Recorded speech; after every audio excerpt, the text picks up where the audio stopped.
లోక్సభ ఎన్నికలకు బీఆర్ఎస్ సమాయత్తమవుతోంది. సెంటిమెంట్గా భావించే Karimnagar SRR ground నుంచే సింహగర్జన పేరుతో కథన బేరి మోగించాలని నిర్ణయించింది. సభ కోసం 1,00,000కు పైగా జన సమీకరణ చేయాలని బీఆర్ఎస్ అధినేత శ్రేణులకు సూచించారు. ఆ తర్వాత వరుసగా లోక్సభ నియోజకవర్గాల్లో పర్యటించాలని కేసీఆర్ నిర్ణయించారు. గతంలో లేని విధంగా ఈసారి పార్లమెంట్ నియోజకవర్గాల్లో మండల స్థాయి వరకు ప్రచారం నిర్వహించేలా చర్యలు తీసుకుంటున్నారు. బస్సు యాత్రలు, రోడ్ షోల ద్వారా ప్రజలను మరింత దగ్గరగా కలవనున్నారు.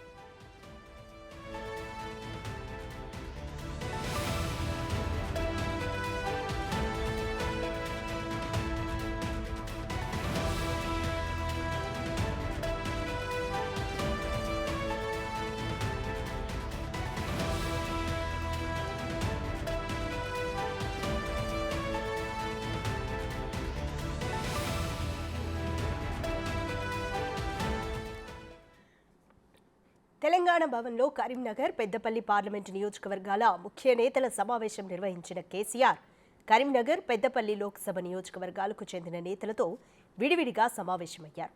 లోక్సభ ఎన్నికల సన్నద్ధత, అభ్యర్థుల ఎంపికపై ప్రధానంగా చర్చించారు.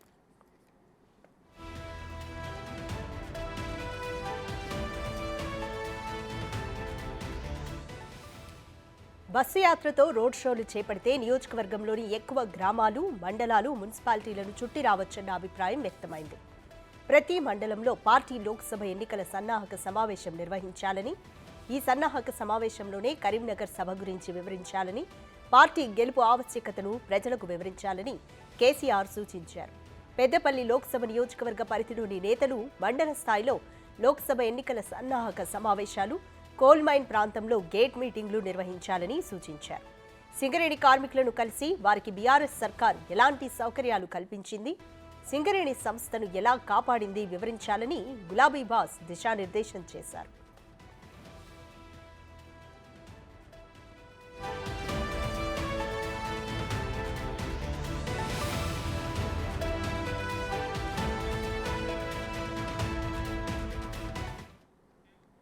కాంగ్రెస్ ప్రభుత్వ పనితీరుపై ప్రజల్లో చర్చ మొదలైందని కేసీఆర్ అన్నారు. చాలా చోట్ల రైతులకు సాగునీటిని ఇవ్వలేకపోతున్నారని, ఎండిపోయిన పొలాలు దర్శనమిస్తున్నాయని నేతలకు తెలిపారు. కొన్ని చోట్ల రైతులు పంట వేసుకోలేకపోయారని అన్నారు. బీఆర్ఎస్ సర్కారు ఉన్నప్పుడు ఖచ్చితంగా సాగునీళ్లు వచ్చేలా చూశామని కేసీఆర్ అన్నారు. మరోవైపు బీఆర్ఎస్ వర్కింగ్ ప్రెసిడెంట్ కేటీఆర్ ఇవాళ పెద్దపల్లికి కొప్పుల ఈశ్వర్ను, కరీంనగర్కు వినోద్ కుమార్ను ఎంపీ అభ్యర్థులుగా అధికారికంగా ప్రకటించనున్నారు.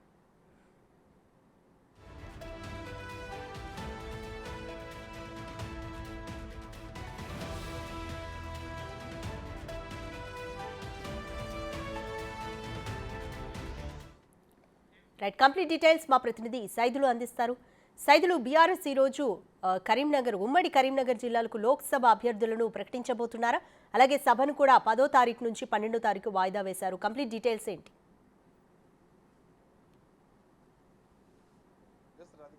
ఈరోజు కేసీఆర్ మొత్తం తెలంగాణ రాష్ట్రంలో 6 లోక్సభ అభ్యర్థుల పేర్లను ఖరారు చేశారు. అయితే అధికారికంగా మాత్రము ప్రెస్ కాన్ఫరెన్స్ నిర్వహించి కేటీఆర్ ఈరోజు ఆ పేర్లను వినిపించే అవకాశం కనిపిస్తుంది. ముఖ్యంగా నల్గొండ, భువనగిరి, అదేవిధంగా మహబూబాబాద్, ఖమ్మం, అదేవిధంగా పెద్దపల్లి, కరీంనగర్, చేవెళ్ళ ఈ స్థానాలన్నింటిలో కూడా అభ్యర్థులు దాదాపుగా ఖరారైనట్టుగా తెలుస్తుంది. అయితే పెద్దపల్లి నుంచి ఎవరా అనేది కూడా కొంత ఆసక్తిగా ఉంటే ఆ సీనియర్ నాయకుడు మాజీ మంత్రి కొప్పుల ఈశ్వర్ పేరు దాదాపుగా ఖరారైంది. సో ఇక చేవెళ్ళ నుంచి రంజిత్ రెడ్డి, అదేవిధంగా ఆ మహబూబాబాద్ నుంచి ఎవరికి ఇస్తారనేది కూడా కొంత ఆసక్తిగా మారింది. అయితే ఇప్పటికే దాదాపుగా లిస్ట్ అంతా ఫైనల్ చేసి కేసీఆర్ దగ్గర ఉన్న తర్వాత ఈరోజు మాత్రం 2 పేర్లు అయితే ప్రకటన చేసే అవకాశం అయితే కనిపిస్తుంది. ముఖ్యంగా ఇటు పెద్దపల్లి, కరీంనగర్ 2 అభ్యర్థులను కేటీఆర్ ప్రకటన చేస్తారని చెప్పేసి కూడా తెలుస్తుంది.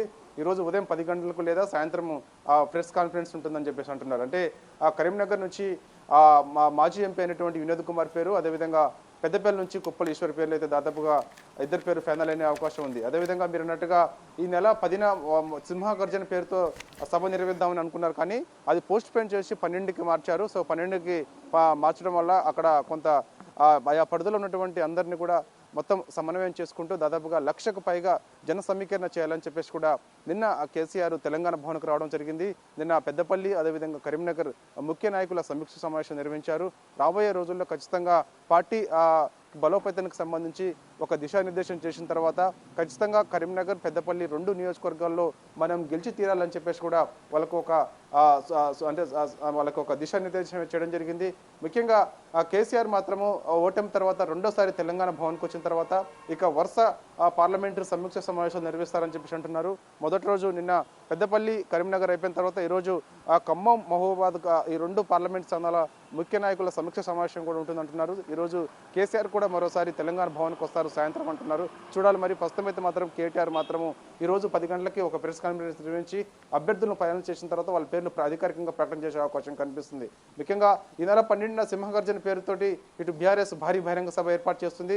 ముఖ్యంగా ఆయా పరిధిలో ఉన్నటువంటి కాళేశ్వరం ప్రాజెక్టు కింద ఉన్నటువంటి ఆయా పరిధిలో ఉన్నటువంటి కరీంనగర్, పెద్దపల్లి నియోజకవర్గాలకు సంబంధించిన సాగునీరుకు సంబంధించి ఇప్పటికే మేడిగడ్డ పిల్లర్లు, కుంగిన పిల్లర్లను రిపేర్ చేసి ఖచ్చితంగా ఆయా పరిధిలో అందరికీ కూడా సాగునీరు ఇవ్వాలని చెప్పేసి కూడా బీఆర్ఎస్ పార్టీ డిమాండ్ చేస్తుంది. కానీ ఒకవైపు కాంగ్రెస్ మాత్రము NDSA అంటే నేషనల్ డ్యామ్ సేఫ్టీ అథారిటీకి సంబంధించిన వాళ్ళ సూచనల సలహా మేరకే ఖచ్చితంగా మేము ఆ యొక్క డ్యామ్కి సంబంధించినటువంటి సేఫ్టీ అథారిటీ అవన్నీ కూడా చూసుకోవాల్సిన అవసరం ఉంటుందని చెప్పేసి కూడా చెప్తున్నారు. కానీ NDSA రిపోర్ట్ను మాత్రం ఇటు బీఆర్ఎస్ తప్పడుతుంది.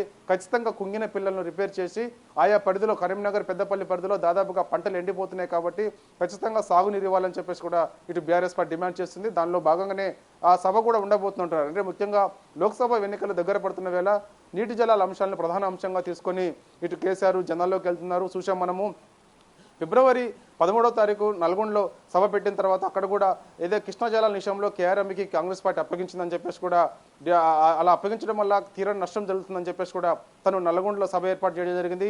ఆ నల్గొండ సభకు ఖమ్మంతో పాటుగా మహబూబ్ నగర్, హైదరాబాద్, రంగారెడ్డి జిల్లా వాళ్ళని కూడా ఈ సమావేశానికి వాళ్ళని పిలవడం జరిగింది. అంటే ఇప్పుడు కరీంనగర్లో జరిగే సభకు కూడా సభ విషయంలో కూడా ఖచ్చితంగా ఆయా పరిధిలో ఉన్నటువంటి పెద్దపల్లి, కరీంనగర్ చుట్టుపక్కల ఉన్నటువంటి ఆయా నియోజకవర్గాల్లో ఉన్నటువంటి ముఖ్య అందరిని కూడా జన సమీకరణ చేసి భారీ బహిరంగ సభ ఏర్పాటు చేయాలని కేసీఆర్ సూచన చేసినట్టుగా మనకు తెలుస్తుంది. దానిలో భాగంగా ఖచ్చితంగా లోక్సభ ఎన్నికలకు ఇక కరీంనగర్ నుంచే శంఖారావం పూరించాలని చెప్పేసి కూడా కేసీఆర్ భావిస్తున్నారు. సో ఏదేమైనా సరే ఒకవైపు ఇప్పటికే ఎవరైతే సీనియర్ నాయకులు ఉన్నారో వారందరూ కూడా పార్టీని వీడిపోతున్నట్టుగా కూడా కేసీఆర్ నిన్న జరిగినటువంటి సమావేశంలో చర్చకు వచ్చింది. పార్టీ ఓడిపోయిన తర్వాత ఎవరైతే పార్టీ కోసం నిలబడి ఉంటారో సో ఆ విధంగా కార్యకర్తలు ఉన్నారు కాబట్టి నాయకులు పైన పెద్దగా నష్టం ఉండదని చెప్పేసి కూడా తను మాట్లాడినట్టుగా కూడా మనకు సమాచారం ఉంటుంది. ఇప్పటికే ఆరూరి రమేష్, మాజీ ఎమ్మెల్యే ఆరూరి రమేష్ కూడా ఈ రోజు లేదా రేపు బీజేపీలో చేరుతారని చెప్పేసి కూడా చర్చ జరుగుతుంది. అతనికి ఇటు మన బీజేపీ నుంచి వరంగల్ టికెట్ దాదాపు ఖరారైనట్టుగా తెలుస్తుంది.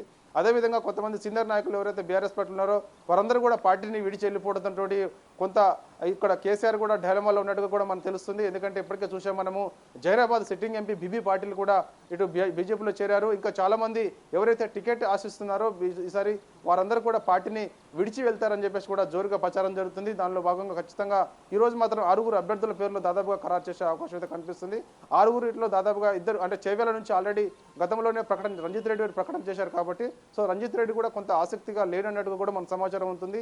సో ఇంకా చూడాలి మరి రంజిత్ రెడ్డి ఖచ్చితంగా మరి ఈసారి పోటీలో ఉండరా అనేది కూడా మనకి తెలియాల్సింది. అదేవిధంగా 2 పేర్లు మాత్రమే ఇప్పుడు ఈరోజు కేటీఆర్ ప్రెస్ కాన్ఫరెన్స్ నిర్వహించి అధికారికంగా ప్రకటన చేసే అవకాశం అయితే కనిపిస్తుంది. ఏదేమైనా సరే ఇక నుంచి ఖచ్చితంగా కేసీఆర్ మాత్రం తెలంగాణ భవన్కి రెగ్యులర్గా వచ్చి ఈరోజు వరుస పార్టీ సమీక్ష సమావేశాలు నిర్వహిస్తారు. సో లోక్సభ ఎన్నికలను ఖచ్చితంగా గెలిచి తీరాలని చెప్పేసి కూడా ఆయన దిశానిర్దేశం చేయబోతున్నారు. సో ఈ రోజు కూడా ఖమ్మం, మహబూబాబాద్ నేతలు, ముఖ్య నాయకులు అందరూ తెలంగాణ భవన్కి వస్తారని కూడా మనకు సమాచారం ఉంటుంది. సో వాళ్ళతోటి కేసీఆర్ ఉంటారు. అదేవిధంగా ఇటు కాంగ్రెస్లో తీవ్ర వ్యతిరేకత కనిపిస్తుంది ప్రజల్లో ఇచ్చిన హామీలకు సంబంధించి.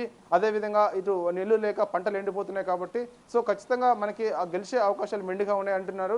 సో లోక్సభ ఎన్నికల్లో కూడా ఖచ్చితంగా ఇటు బీజేపీ, బీఆర్ఎస్ మధ్యనే పోటీ ఎక్కువగా ఉంటుందని చెప్పేసి కూడా తను చెప్తున్నారు. కాంగ్రెస్ అసలు పోటీలోనే లేదు అంటున్నారు. సో చూడాలి మరి ఇక ఇటువైపు ప్రజలు ఏ పార్టీని ఆదరిస్తారనేది కూడా మనకు తెలియాల్సింది. ఏదేమైనా సరే లోక్సభ ఎన్నికలను మాత్రం ఖచ్చితంగా పార్టీ ప్రతిష్టాత్మకంగా తీసుకొని ముందుకెళ్లాలని చెప్పేసి కూడా ఇప్పటి నుంచి ఇక వరుస సమీక్ష సమావేశాలు అయితే కేసీఆర్ చేసే అవకాశం అయితే కనిపిస్తుంది.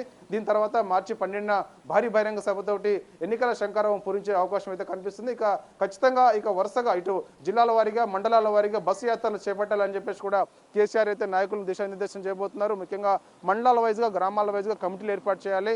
ఎందుకంటే కార్యకర్తల బలం ఎక్కువగా బీఆర్ఎస్ ఉంది కాబట్టి దాదాపుగా 70 లక్షల పైగా ఇటు సభ్యత్వం ఉన్నటువంటి పార్టీ బీఆర్ఎస్ కాబట్టి సో కార్యకర్తలు మనకి ఎప్పుడుగా తోడుగా ఉంటారు కాబట్టి నాయకుల పైన పెద్దగా ఇబ్బంది ఏం లేదు. కాకపోతే కార్యకర్తలను ఖచ్చితంగా కాపాడుకోవాలి.